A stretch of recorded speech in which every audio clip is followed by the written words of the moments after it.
Hi guys, it's Janet Wakeland with remarkablycreated.com. In today's One Take Wonder video, you are going to partake in my free introductory Project Life class as I host it with my customers. If you see me avert my eyes a little bit, make funny faces, it may be because I'm smiling or smirking or taunting my customers that are participating in this video making with me today. And also I will be reaching for things to my left or right, so sorry if my movements make you a little dizzy or whatever. So let's just jump right in. Project Life is a style of what's called pocket scrapbooking. It was developed by Becky Higgins as a way to simplistically capture your memories, to get them out of the boxes, to get them off of your computers and off of your phones. Can you still do lots of fun, creative, traditional scrapbooking like you see here on the wall? Absolutely. We have page protectors for that. Can you go crazy embellishing the little cards that you put into the pockets? Absolutely. But the beauty of Project Life is that you don't have to do any of that. Project Life can be as simple as just simply putting your photos in, dropping the pre-designed cards right in, and putting your story. The most important part for me of Project Life or scrapbooking is the story, telling the photos. With a mother that is quickly advancing through the stages of Alzheimer's, the story behind the photos has become extremely precious to me. And then I also love to antique and junk and visit thrift stores and things like that. And it's really sad for me when I see all of these photos in boxes with no years, no dates, no stories. Those photos were taken at some point because they mattered. They captured a moment in time that meant something to somebody. And so I'm hoping that at the very least, you take your photos, you drop them into these pockets, and you tell the story. And that's as easy as Project Life can be. So let's take a look at Janet's 6. These are the 6 things that I think are essential to Project Life scrapbooking. First and foremost, you need your photos. And whether you have your photos sent out to be printed, whether or not you're like me and of a certain age where you have lots and lots of old photos in boxes, or you print them from a machine such as a Canon Selfie or print them at home from your own printer, photos are going to be the #1 thing that you need. The next thing that you need is the pocket pages, and there's lots of different variety packs of those, so you're going to need pocket pages. In addition, you're going to need journaling pens, and we have 2 different size, nice fine tip pens for capturing your memories and writing the story behind them. I also like to use journaling cards. If nothing else, if I don't use any of the pre-printed cards, I do like to work with journaling cards because there's a little bit of a grid on them, which helps me write in a straight line because I don't always write real straight. Another essential then is going to be, let me reach over here and grab this, sorry about that, is a paper trimmer. Most prints today are printed 4x4 or 4x6, but if you've got lots of older photos that you need to be working with, you're going to want a trimmer. But in addition, the basic sizes of Project Life are 4x6, 4x3, 4x4, and you may also see some off sizes of that. And so you're going to want a trimmer to be able to trim down to those different sizes. So that's a basic for me. And then lastly, the other basic of the event is an album, or a Project Life rather, is an album. An album is a great way then to hold all of your page protectors in one place. Stampin' Up! Carries a nice, beautiful black, I call it a library quality book, so that they all look alike. And of course, if you want something other than black, there's lots of different resources out there for you for that. So again, my essentials are an album, page protectors, your photos, your grid sheets, your trimmer, and your journaling pens. Those are the 6 what I consider must-haves. Are there a lot of other things that you can add? Absolutely. One of the first things that you'll want to consider adding and what you'll be using in class today are our journaling cards. And these are pre-printed cards in 3 sizes, 4x6, 4x4, and 4x3. Stampin' Up! Sells ours in a set. The majority of our sets are in these beautiful custom designed boxes that hold 100 cards.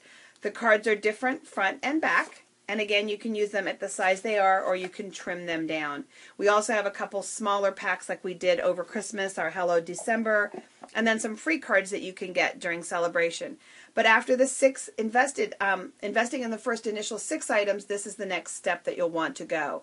And then monthly, as you come back to classes or as you join me on the videos for classes, I will be sharing with you different printing techniques. I'll show you some of the accessory packs, fun little other ways that you could do if you want to take your project life beyond just simply putting cards in the pocket, telling the story, and your photos. So again, my basics and then the first one.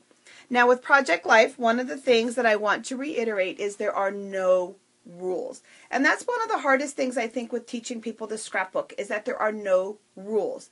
You get to choose whether you want to scrapbook chronologically, whether you want to scrapbook what I call thematically, so maybe just working on a small theme, such as I'm working on my daughter's year of wedding planning, or you might do a theme of gratitude. Or I have all of our summer vacations. We've been going to the same place for the last 20 years, and so I have all of those lumped together because it's fun to take those books with us when we go on those vacations. Or I have all of our Christmas pages lumped in one album because at Christmas time it's fun to pull the Christmas albums out and look back over past Christmases. Something else that I heard recently, I was able to attend an event where Becky Higgins spoke last year in Salt Lake City, and she talks about how she looks at chronological. And so she may be doing a child's school year, but instead of fretting over the fact that, September, October, November, December, what happened each month, she views the year as an event. And then she'll say, okay, what happened during 3rd grade? Who were her friends? What were the activities that they were involved in? What were the field trips that they did? What were the holidays? What were some of the other memories or milestones of that school year? And I like how that's a little freeing. Now, one of the things, though, is that the way that you choose to preserve your memories might be how you organize your photos.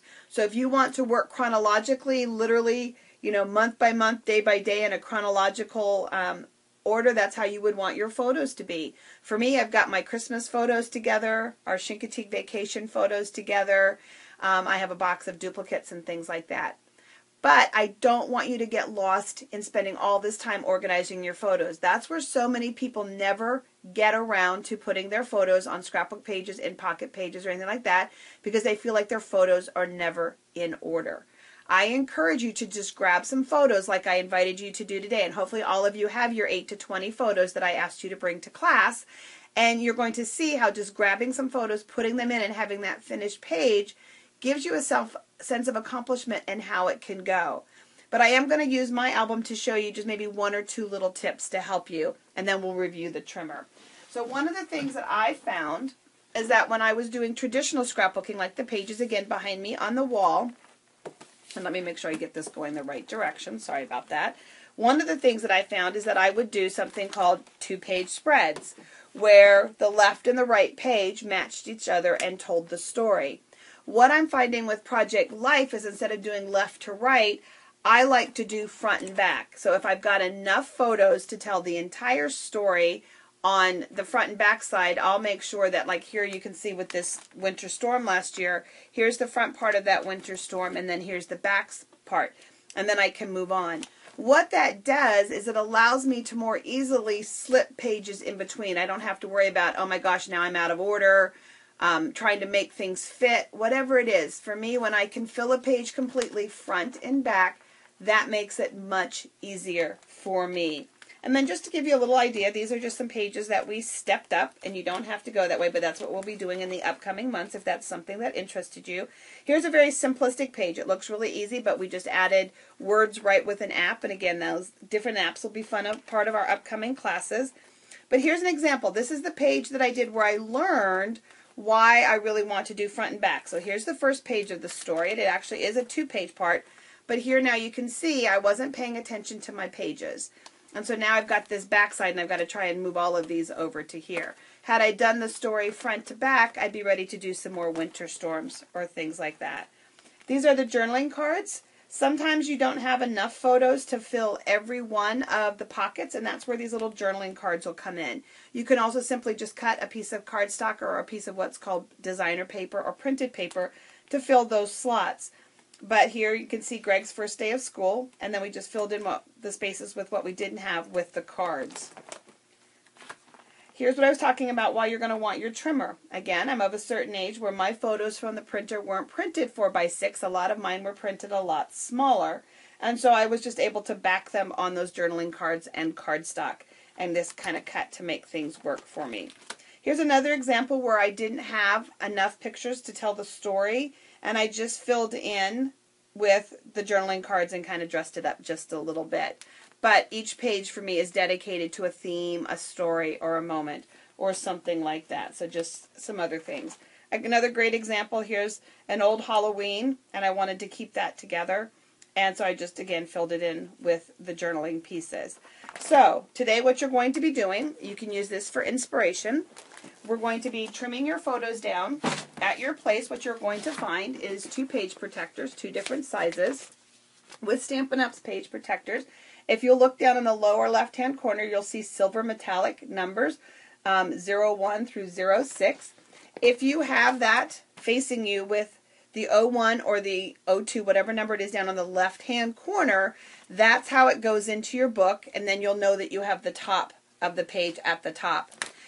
Not all of the pockets open from the top, so you kind of just need to run your fingers along the sides. Some are side opening and some are top opening, so you're going to kind of need to work with it to see that. So you have 2 page protectors at your place. You have some 4x6 cardstock at your place, and what you're going to do with that is you're going to just practice with a trimmer if you've never used the trimmer. For our trimmer, this insert piece here with the line, consider that 0. And then we have numbers going across the top and the bottom. And so if you want to cut, you're going to go ahead and put your paper, say I want to do a 4x3. I'm going to lay that at 3, because it's now going to be 3 inches wide.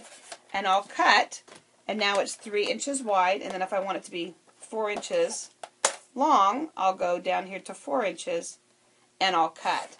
The other thing is by making yourself one 4x3 and one 4x6 piece today, you'll have little templates to use with your photos to decide. So you'll want to give your template, give the trimmer a try. The other thing at your place is some grid cards. There's a couple of grid cards for each one of you at your place. And then there are some journaling pens for you to try and use. Also then, up here in buckets, there are 3 different buckets that are full of our Project Life cards. They're sized. You have your 4x4 cards, you have your 4x6 cards, and a bucket of 4x3 cards. So just go ahead, and then as you're ready to fill in the holes on your pages, between the photos, come up here and grab cards. My tip for you as you work today is to put 1 page aside and pick 1 page to work with, and then to take your photo, and let me just grab a photo here. Do I have one handy? And I like to take my photos and kind of lay them behind the page as I'm working to try to decide if I need to cut them, if they're going to fit, what I want to cut out. Now for those of you working with photos, one little bonus tip that I want you to go with today and to pay attention to if you decide to start cutting your photos, if you're not working with 4x6 or 4x3 photos that you've had printed, pay attention to what's in the photos. While that couch may be hideous, or that chair might be funny, or the carpet, some of that's historical. Okay, so just be a little careful. But I do just like to lay my photos behind the actual page protector to see how I want them to go on that page and then drop them in. And I will be here throughout the next couple of hours helping you put them in, and by the time you are done 2 hours from now, you will have 2 full pages front and back completed for you to take home, and then I have the schedule of the upcoming Project Life events and crops that I will be doing from now through March for you, and I will be here answering any questions. For those of you watching the video, my email is janet@remarkablycreated.com. If you have any questions about Project Life, I would love to help you. And all of the supplies that you've seen on the video today are available for purchase. And again, Janet@remarkablycreated for our latest catalogs containing all of those. Or you can stop by and visit me at remarkablycreated.com. So I hope that I can help 2015 become a year of capturing memories and moments for you, because they do matter. Thanks for watching, and you ready to play, guys? Let's go. Thanks.